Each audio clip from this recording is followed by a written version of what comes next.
ఒకరోజు ఒక సాధువు నదిలో స్నానం చేస్తూ ఉన్నాడు. ఆయనకి ఆ నీటిలో తేలుతూ వస్తున్న ఒక తేలు కనిపించింది.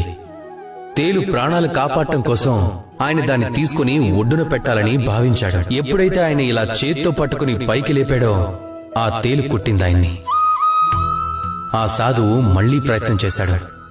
తేలునిలా చేత్తో పట్టుకున్నాడు, మళ్లీ కుట్టిందది.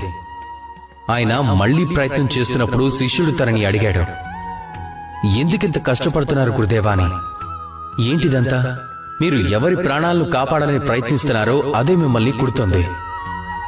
అప్పుడు గురుదేవులు సమాధానం ఇచ్చారు, అంత చిన్న తేలైనా సరే అది తన కర్మను ఆచరిస్తుంది. తన ప్రవృత్తిని, తన ప్రవర్తనని వదులుకోవడం లేదు. మరి నేనెలా వదులుకుంటాను చెప్పు? దీని అర్థం చాలా సులభం. లోకంలో కొంతమంది ఉంటారు, చెడ్డవారై ఉంటారు, దుష్టులై ఉంటారు. ఎవరు ఎంత చెప్పినా వారిలో మార్పు రాదు, ఎప్పటికీ వారిలో పరివర్తన కలగదు. అలాగని మనం మన కర్మను ఆచరించడం మానకూడదు, మనం ప్రయత్నం చేయడం కూడా మానకూడదు. అలానే మనం వెనుకంజ వేయకూడదు. ఇందుకు ప్రపంచ చరిత్రే సాక్ష్యం. ఈ ప్రయత్నం అనేది ప్రపంచం గమనాన్నే మార్చివేయగలదు. అందుకే నాతో కలిసి ప్రేమగా పలకండి, రాధాకృష్ణ.